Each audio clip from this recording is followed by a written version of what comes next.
So we're still here in Indiana, and a buddy of mine has his camper up here, having solar put on. He's not in town, so I told him I'd try to drop by there and check on it.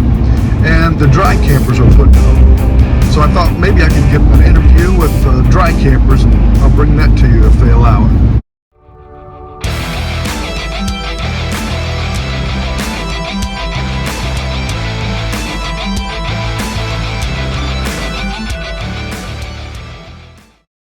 Hey guys, welcome back to another episode of Ramblin' Reflections.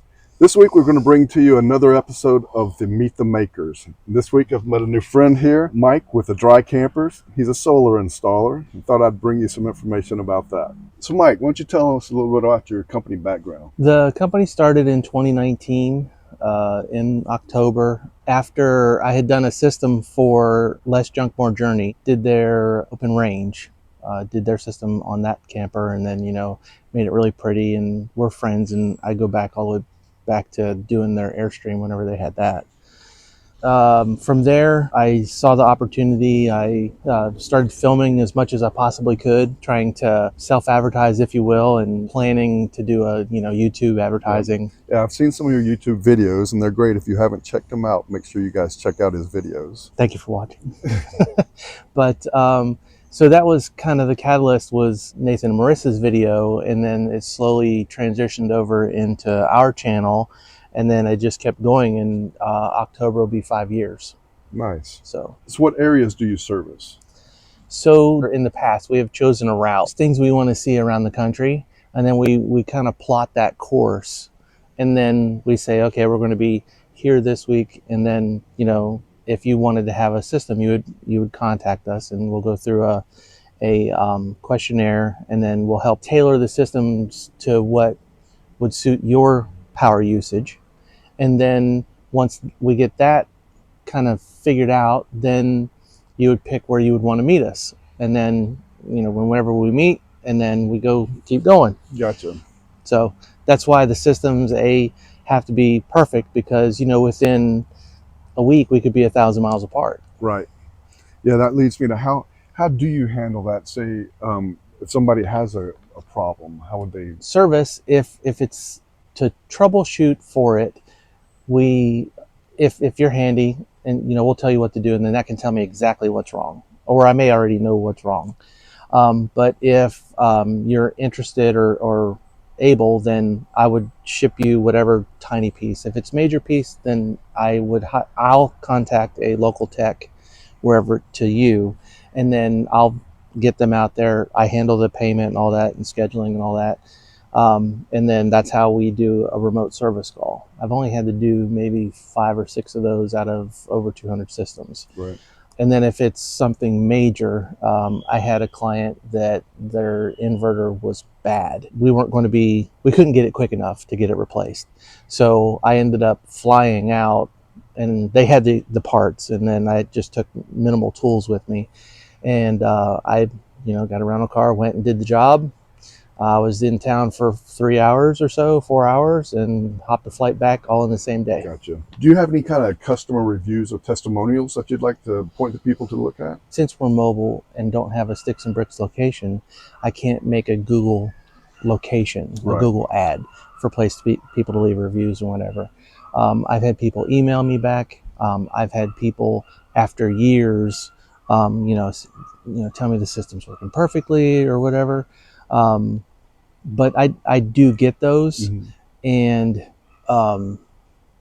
well, we have a mutual friend that you just did a system on, and yes. I'll reach out to John. Yeah. John Little, giving you a shout out, John. So John, tell us about your experience with the dry campers. How do you like your new solar system? I love it. My main goal was getting to be able to go 30 amp, and then when I wanted to run 2 air conditioners or additional stuff, to have it boosted up. I think it's called hybrid. But ends up the power goes out a lot at these campsites, and we never knew. I mean, it just went right through the night. So I'm really happy. Their work is high quality, very high quality work. And Mike's a nice guy. Mike is wonderful. Pete, Alicia, they're a great team. Anything else you want to say to our viewers? Want to recommend them, or? I think you should get one. Okay. Or next, right? Coming, Mike. How do you handle customer inquiries? So, like if you're interested, you'll go onto my website and go to the contact us. There's a questionnaire that technically has trick questions that I just ask you kind of what you want to do, but the answer to those questions tell me what level of system that you're interested in. And a lot of times I'll get people that want to be like, I want to run my air conditioner 24 hours a day, sometimes 2 air conditioners and all night. The funny thing is that if that one phrase and all night triple or quadruple the size of the system, because then you go to stored energy and it just takes so much more. But we handle them through the website and the contact form, and then it schedules a call, and then I have a verbal conversation with you, and just make sure that you're aware of what it takes financially and weight wise, because all these things do have weight limitations. And then that's kind of how we get to a point where I figure what you need for a proposal. I send that over to you in DocuSign, and then it's a yay or nay. And then if it's a yay, then we start doing a bunch of mobile logistics. Gotcha. So as far as weight, I know that every system is different, but is there like be an average of a panel, I guess, and then they multiply that out, something like that, by the number of panels? Right. So on my proposal system, it actually does that for me. As I add the equipment, I have the weights of the equipment, and just as you add it, it just at the very bottom, it gives you a total weight of a system. A system that is about 600 amps and 1200 watts with a multi+2, which is about a 50-pound inverter. And then all the interconnectings is somewhere around 300 pounds. Okay. So that's about the gist of it. And then if you go to a system that's twice as big as that, it's at least 700 pounds. Right. Yeah. So that leads to, what kind of equipment do you like to use for these systems? Yes.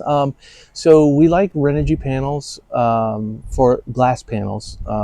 We don't really care for any of the flat flexible panels. Why is that? The performance and the warranty isn't there. When we plan our system, we design our systems, we design them to have no more than 2% loss in the wiring. Mm-hmm. So that way, so that, like, for example, the solar, at least 98% of whatever you're collecting is making it to the equipment. The industry standard is 10%. So if you went with an industry standard, you might get 95%. That's overperforming, but still it's under the rating, and that's where we set ourselves apart in the excellence of making sure that you're getting something that's going to perform. So if someone signs up to get a system, do you order all the equipment, or do you tell them to order it? How does that work out? So we actually create the purchase orders direct, Okay. And they buy it and bring all the equipment with them. That is kind of, it's the buy-in, if you will. Instead of doing a deposit to hold an appointment for the installation, whenever you buy all that equipment, that is us know that you're invested. They got skin in the game. They have a lot of skin in the game. Exactly. Yes. And then to go back to the equipment, Renogy panels, the glass panels, 25-year warranty, they perform well in all Victron equipment. And then just because it is hands down, in my opinion, some of the best equipment for off-grid. Okay. I mean, even on-grid with a hybrid power share, if you will, and I won't go into it, but it's a cool feature. Look it up. But the batteries, Battleborn, Victron batteries, Enduro batteries. There are so many batteries out there now, and everybody's competing in kind of the same space. And short version on why is a battery, a 200 amp battery, $600, and why is a different 200 battery $1,400. It all has to do with the cells and the warranty. If you're part-timing, then the cheaper cells will be fine. But if you want the performance and you're depending on this stuff all the time, then get a better battery. Well, we had a conversation the other day, and you mentioned about I didn't even think about the cells and stuff, but you mentioned the or management. What do they call BMS. it? BMS, battery management system. Yes. And that's as important as anything in That's the the most batteries. important piece, period. That's what Okay. keeps your rig from catching fire. Okay. Not to go to drastic measures, but I mean, yes, it could literally catch fire if it doesn't manage it properly. If you're charging the batteries and they get too hot, you want that BMS to shut that battery down. Gotcha. If it doesn't shut the battery down, then it's guaranteed fire. So. And we've all seen those pictures where people put the batteries under their beds and all of a sudden they have a fire, and it's like, wait a minute, this is not even supposed to emit gases or anything, but we have to worry about a fire. Yeah, So, that's why you put the good batteries under your bed. right, exactly. So you're an independent, mobile guy. So I'm sure a lot of people, the prices of these can get really extravagant. Yep. And you don't offer pricing plans. That's something that they're going to have to handle on their own, correct? Yes and no. Because we create a purchase order for the client, they can pay however they want. If they want to go through the vendor to get financing, that's okay. So that's an option. That could possibly be an option. Okay. It just depends on the vendor. They could use credit cards at that point. But then whenever it comes to the dry campers portion, I do have the ability to take credit cards and personal checks. Okay. So how do you, when you're maintaining a system for somebody, or even taking out the lead batteries and stuff, what happens to that equipment? So we generally don't recycle that. We leave that with the client. Okay. And sometimes they'll be like, oh, I my son has a boat and he wanted the batteries, but they don't want the batteries. They can take them to any auto parts store, and they'll take them. You won't get a core because you didn't buy the batteries from them, right, but they'll at least take them and recycle them. Okay. Yeah. Very good. And the same goes for solar panels too. Oh, really? So when we pull the solar panels off the roof, we don't want those. Right. So we either give them back to the client or we try to give them away. So like, for example, in a lot of Grand Designs and other RVs, they come with a built-in inverter, maybe for a residential fridge or maybe to work some outlets whenever they're boondocking.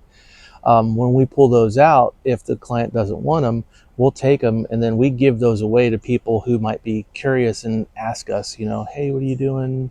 Right. I really, been saving up to get some of that stuff. And it's like, well, you want an inverter. So, we'll give it away. Right. So we have like 6 in stock right now. Oh boy. Okay. So out of, what would you say you've been doing this 5 years, dry campers? The dry campers have been 5 years, yes. Do you have a favorite installation? There's a couple that, for example, we did that was a Newmar Ventana this year, and it had the raised rails on the sides to hide all the appliances on the roof. Right. And so we had to elevate the entire system. All the panels on the roof had to be elevated. So it wouldn't be shadowed. Right, for performance. Right. So that was my favorite roof install on a Class A. Gotcha. And on a fifth wheel, I really like the triple inverter installs just because it takes a lot of packing, if you will, to get 1200 amps and triple inverters and triple MPPTs all to fit behind the wall, and you don't lose any space. Right. So those are a lot. It surprises me that you don't mention your own. I mean, you've got a ton of capacity up there. Would you say 44 panels? 100 watt panels. He's not going without anything when he boondocks. No, you can see him right there. It goes tip to tail, 22 panels down each side. What size rig? Yeah, what size? It's a 44-foot XLR 425DS is the model number. But it's 44 feet. It has a 12-foot garage, and then 2 slide outs on the other side. And of course, you've put all the new mini splits on there. Yeah, I've got dual mini splits. I've got dual mini splits. I upgraded the dishwasher, upgraded the stove to a floor standing. Both of those. You heard that, dishwasher. I don't do dishes. My wife wasn't supposed to hear that one. let's see. And obviously the solar system, you got 4,400 watts on the roof. It's separated into 4 solar arrays. You've got dual multi-twos in parallel and 9 100 amp battle boards. So 100s. what all can you run with that boondocking? Everything. Everything. Yeah. For how long can you maintain? I can run both air conditioners, not in this, but Right. in a field with complete sun, just all the time.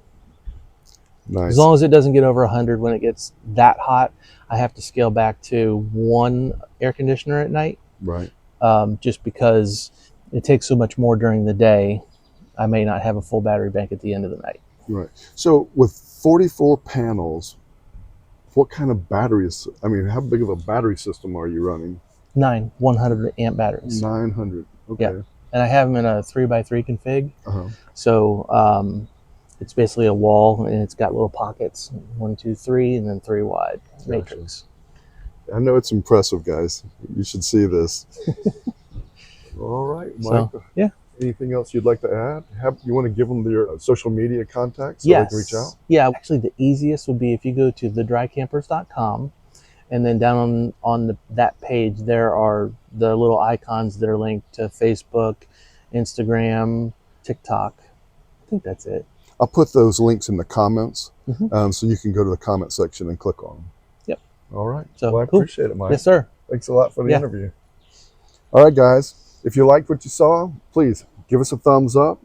Don't forget to subscribe and ring that bell so you don't miss a single notification. See you next week, guys. Stay safe out there.